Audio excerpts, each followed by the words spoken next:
नमस्कार दोस्तों, आपका बहुत बहुत स्वागत है वेब आईसीएस लॉ में।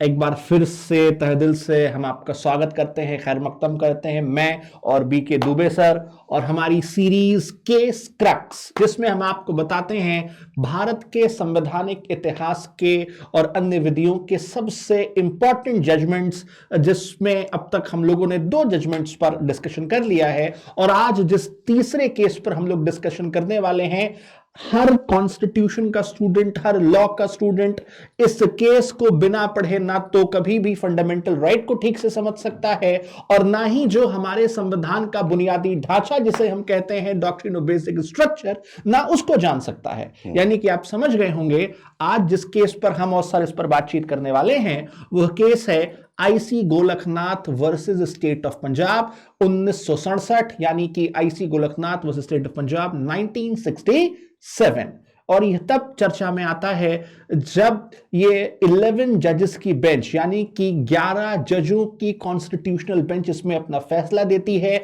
6:5 के रेशियो से, और जिस बेंच में शामिल होते हैं उस वक्त के चीफ जस्टिस के सुब्बा राव साहब। और उसके साथ ही इस जजमेंट में कई सारी चीजें निकल कर आती हैं और एक सबसे हैरानी तब होती है कि जब इस जजमेंट में सुप्रीम कोर्ट इस बात को स्पष्ट करता है और कहता है that fundamental rights are sacrosanct, मौलिक अधिकार सर्व पवित्र हैं, और इस बात को कहता है कि संसद को मौलिक अधिकारों में संशोधन करने का अधिकार ही नहीं है। और उसके साथ ही एक नया सिद्धांत देता है doctrine of prospective over ruling का, और वहीं से हम एक सीड्स देखते हैं, जड़ें देखते हैं संविधान के बुनियादी ढांचे की, यानी कि डॉक्ट्रिन ऑफ बेसिक स्ट्रक्चर की। तो इन्हीं सब विषयों पर आज हम बात करेंगे सर के साथ। और सबसे पहले सर आपका बहुत बहुत स्वागत है हमारे तीसरे एपिसोड में केस क्रक्स के।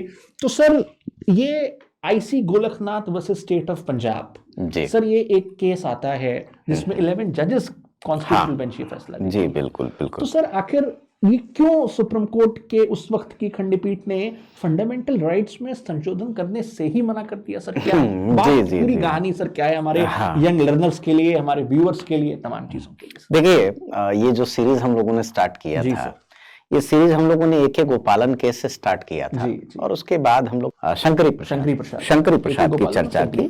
ठीक है, तो इन 2 केसेस से हम लोग अभी तक ये देख रहे थे कि सर्वोच्च न्यायालय का जो व्यू था, चाहे आप फंडामेंटल राइट्स के संदर्भ में कहें या किसी अन्य राइट्स के संदर्भ में, वो कहीं ना कहीं प्रो गवर्नमेंट जा रहा था। पहली बार अगर हम व्यापक तौर पे देखें, जैसा आपने कहा 11 जजेस का बेंच है और 6:5 के रेशियो से जजमेंट आता है।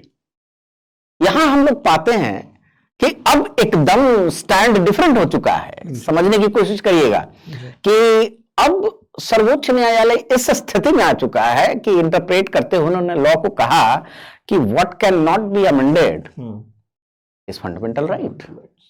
फिर 19(1)(g) और 19(1)(f) ये 2 मुद्दे थे जो स्ट्राइक कर रहे थे वहां पे, एक प्रोफेशन वाला एस्पेक्ट और एक राइट टू प्रॉपर्टी वाला एस्पेक्ट। ठीक है, अभी तक right to property was your fundamental right, और जब ये फंडामेंटल राइट है और जो आपका लैंड टेन्यूर एक्ट इसने लिमिट कर दिया कि 30 एकड़ से ज्यादा आपके पास लैंड नहीं हो सकता, राइट, तो ये मसला लेके गोलखनाथ फैमिली पहुंचती है माननीय सर्वोच्च न्यायालय के समक्ष, और इसे सर्वोच्च न्यायालय ने इंटरप्रेट करते हुए कहा कि आप, चूंकि ये उसका मौलिक अधिकार है, उसका फंडामेंटल राइट है, आप उसके फंडामेंटल राइट को ऐसे वंचित नहीं कर सकते।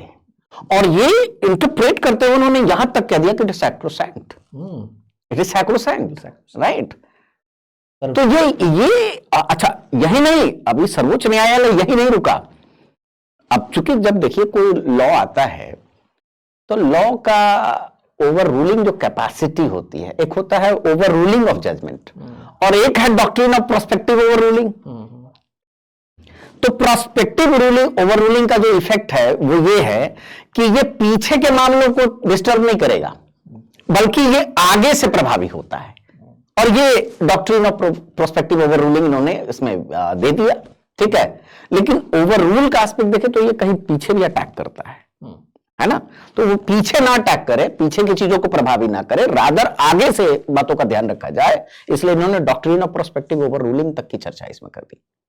और ये कहते हुए इन्होंने ले डाउन किया कि आर्टिकल 13 में जो वर्ड लॉ है, दिस कॉन्स्टिट्यूशनल अमेंडमेंट जो आप करते हो 368 के संदर्भ में, that will be falling into its ambit, और आप इस तरह के कोई भी लॉ नहीं लाओगे जो कि फंडामेंटल राइट को हिट कर सके। इतनी बड़ी बात कह दी। ठीक, तो ये है सर, ये बहुत ही क्रूशियल जजमेंट बनता है। और आगे हम लोग जब अगला केस करेंगे, एक दो केसेस के बाद, केशवानंदा भारती, जो कि जिसका हमारे दर्शकों को भी व्यापक तौर पे बहुत बेसब्री से इंतजार होगा कि आप केशवानंदा भारती पे क्या बात करते हैं, और उसमें हम लोग व्यापक तौर पे बात करेंगे। तो सर मुझे एक बात बताइए, आपने कहा कि पिछले जो 2 जजमेंट्स हम लोगों ने किए थे, जी, और जब हम कॉन्स्टिट्यूशनल डेवलपमेंट की बात करते हैं, फंडामेंटल राइट से लेकर के और बेसिक स्ट्रक्चर तक, तो उसमें सर 3 चीजें आती हैं। कि पहला, कॉन्स्टिट्यूशनल अमेंडमेंट जो है संविधान लागू होने के पहले वर्ष में ही हो गया। बिल्कुल बिल्कुल। और सर आपने कहा कि शुरुआत के जो 2 डिसीजंस रहे वो प्रो गवर्नमेंट रहे। हाँ बिल्कुल, सरकार को। तो सर आखिर उस वक्त हमारे जो चीफ जस्टिस थे पहले केसेस में, हमने कई बार देखा, गजेंद्र गडकर साहब भी थे सज्जन सिंह वाले जजमेंट में, तमाम चीजों में। तो सर सुब्बाराव साहब की क्या शिकायत रही होगी सरकार से? तो उन्होंने आखिर सर फंडामेंटल राइट सर ऐसा क्यों कह दिया कि उनमें संशोधन किया ही नहीं जा सकता? मान लीजिए सर जो है, अगर केशवानंद भारती का जजमेंट नहीं आया होता, बिल्कुल, बिल्कुल। तो सर ऐसे तो बहुत सारे फंडामेंटल राइट्स थे जो कि समय के साथ उद्विकसित हुए और हमें आर्टिकल 21 या फंडामेंटल राइट्स में ही मिले। मिसाल के तौर पे शिक्षा का अधिकार है, मिसाल के तौर पे निजता का अधिकार, बिल्कुल बिल्कुल। तो सर ये तो हमें मिल ही नहीं पाते फिर, अगर उसी दायरे में रहते तो सर आखिर ये कौन सी माननीय सर्वोच्च न्यायालय की ऐसी व्याख्या हुई जिसमें कह दिया कि नहीं, कि लेजिस्लेचर को कि तुम फंडामेंटल राइट को तो छुओगे ही नहीं? आखिर ये जो है, इस बात की क्या ये मृग तृष्णा जो है, ये क्यों हो गई? मृग तृष्णा, देखिए हम लोग एवोल्यूशन ऑफ कॉन्स्टिट्यूशन को डे 1 से चर्चा कर रहे हैं कि कॉन्स्टिट्यूशन हमारा रोज इवॉल्व होने की स्थिति में है। ठीक है। और पहले के 2 जजमेंट जो हम लोगों ने चर्चा की, उसमें हम कहीं ना कहीं पाते हैं कि सरकार के कदम को उन्होंने सही पाया, सरकार के कदम को उचित पाया कि नहीं ये ठीक है। जबकि अगर आप देखें, अब देखिए, अगर हम इसकी चर्चा करें, इस जजमेंट की, गोलकनाथ की, और आगे जब हम केशवानंदा भारती की बात करेंगे, तो उन्होंने ओवरटर्न कर दिया इस एस्पेक्ट को कि बिल्कुल सरकार फंडामेंटल राइट्स को अमेंड कर सकती है, अमेंडिंग पावर है उसके पास, लेकिन what can not be amended is basic structure. तो सर कहीं ना कहीं क्या कहीं जुडिशरी को ये तो नहीं लगा कि जब हम बात करते हैं कि जो सरकार की 3 विंग्स हैं, है ना, एग्जीक्यूटिव, लेजिस्लेचर और जुडिशरी, बिल्कुल बिल्कुल, और उस वक्त ये देखा गया कि कहीं लेजिस्लेचर अत्यधिक प्रभावी ना हो जाए, बिल्कुल, क्योंकि सर जब हम फॉर दैट मैटर आर्टिकल 32 की भी बात करते हैं, तो 32 सबसेक्शन 2 में ये भी मेंशन्ड है कि पार्लियामेंट को अधिकार है कि वो ये ऐसी शक्ति फंडामेंटल राइट्स को एनफोर्स करने की कोई इसी और न्यायालय को भी दे सकते हैं, बिल्कुल, ये बिल्कुल, शायद बेरैक को पढ़ते नहीं है, ठीक से देखा ना हो, या बहुत से जहां पढ़ाया जाता है को नहीं बताया जाता। बिल्कुल सही है। कहीं इस वजह से जो है जुडिशरी को लगा कि नहीं, अब यहाँ पर हमें कुछ ना कुछ तो लेजिस्लेचर के परों को कतरना होगा, वरना कहीं कुछ हमारे पे ही नहीं। इसे मैं परों को कतरना नहीं कहूंगा, मैं इसको थोड़ा सा संशोधित करूंगा, थोड़ा सा मैं इसको रिफाइन करने की कोशिश करूंगा। देखिए, आपको ये कभी नहीं भूलना चाहिए कि हमारा सर्वोच्च न्यायालय ही संविधान का असली गार्जियन है। आप हर ड्यूटी करें, लेकिन that will be subject to judicial review, and judicial review is the basic structure जो हम लोग गैदर कर। अच्छा, ध्यान दीजिएगा, केशवानंदा भारती में उन्होंने बेसिक स्ट्रक्चर का कॉन्सेप्ट दे तो दिया, लेकिन ये नहीं बताया कि क्या होता है बेसिक स्ट्रक्चर। नहीं, कुछ नहीं। लेकिन जब हम इंटरप्रिटेशनल एस्पेक्ट पे जाते हैं, आज तक बता रहे हैं, हाँ, आज तक हम लोग बता रहे हैं कि क्या है बेसिक स्ट्रक्चर, क्या ये बेसिक स्ट्रक्चर है या ये बेसिक स्ट्रक्चर नहीं है। तो एक लाइन तो बड़ी माकूल उन्होंने कहा कि बेसिक स्ट्रक्चर को आप अमेंड नहीं कर सकते। तो इस तरीके से हम गैदर कर पाए कि concept of reasonableness, concept of fairness, concept of non arbitrariness, है ना, ये सब concept of judicial review is the part of basic structure, कि आप 9th शेड्यूल में भी डाल दो तो हमारे जुडिशियल रिव्यू के पावर को आप खत्म नहीं कर सकते, है ना।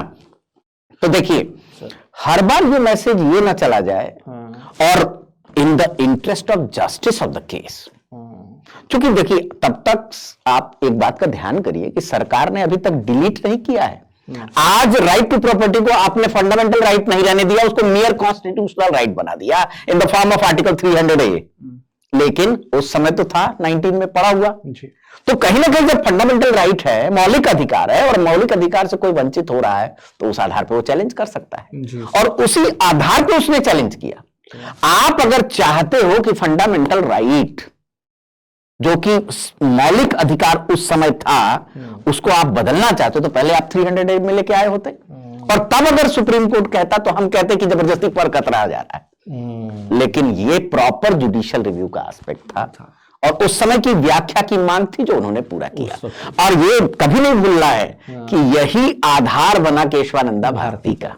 यही तो कुल मिला के अगर हम आईसी गोलकनाथ के सारांश की बात करते हैं, क्रक्स की बात करते हैं, केस क्रक्स की बात करते हैं विशेषकर, तो यहीं से doctrine of prospective over ruling निकलती है। बिल्कुल 6:5 का ये जजमेंट रहता है, 1967 का जजमेंट है, और ऐसे में सुप्रीम कोर्ट इस बात को यहां पर स्पष्ट करता है कि फंडामेंटल राइट्स में लेजिस्लेचर को संशोधन करने का कोई अधिकार नहीं है। और यहीं से हम देखते हैं कि बीज हमें दिखाई देते हैं डॉक्ट्रिन ऑफ बेसिक स्ट्रक्चर के, जिसे आगे चल करके केशवानंद भारती के मामले में जो है सर्वोच्च न्यायालय अपने इस फैसले को पलटता है और इस बात को कहता है that the parliament has the right to amend each and every part of the constitution but not the basic structure. और केशवानंद भारती से लेकर के अभी हाल ही में आए राम जन्मभूमि के फैसले तक सुप्रीम कोर्ट ने लगातार संविधान के बुनियादी ढांचे का लगातार निर्वचन वो करता रहा है। तो सर केशवानंद भारती 13 जजेस, हाँ, बिल्कुल बिल्कुल 13 जजेस, इसका जो डिसीजन था 11 जजेस का, वो इससे बड़ी बेंच चाहिए थी, और इसलिए 13 जजेस की बेंच को बनाना पड़ा। बिल्कुल। हाँ। तो ये था हमारा आज का case IC Golaknath versus state of Punjab. मैं आशा करता हूं कि आपको इसमें बहुत सारे फैक्ट्स, बहुत सी नई बातें, कई सारे केसेस की इंटरलिंकिंग पता चली होगी, और कुछ हमारे असर की बातचीत के रोचक तथ्य जो है आप के साथ हमने साझा किए। तो ऐसे ही तमाम अपडेट्स के लिए, तमाम केस लॉस के लिए आप जुड़े रह सकते हैं वैद आईसीएस लॉ के साथ। और उसके साथ ही मैं एक और बात और आपको बता दूं कि हम शुरू करने जा रहे हैं 8 जनवरी से हमारा मेंटरिंग बैच, जो कि है विधिक अनुसंधान। जब हम विधिक अनुसंधान की बात करते हैं तो ध्यान रखिएगा, ये उन बच्चों के लिए है जो अपनी पीसीएसजे और एपीयू की कोचिंग पूरी कर चुके हैं। आपकी आंसर राइटिंग, आपकी टेस्ट सीरीज आपके हिसाब से कस्टमाइज्ड प्लान बना करके आपको हमारे इस मेंटरशिप बैच में दिया जाएगा। आप ज्यादा जानकारी के लिए नीचे दिए गए नंबरों पर संपर्क कर सकते हैं, और मैं आशा करता हूं आप अपने पीसीएसजे और एपीयू की प्रिपरेशन में जरूर सफल हों। तो नेक्स्ट केस में हम लोग बात करेंगे केशवानंद भारती की। तब तक के लिए वैद आईसीएस लॉ को फॉलो करते रहें। बहुत बहुत धन्यवाद। जय हिंद, जय भारत।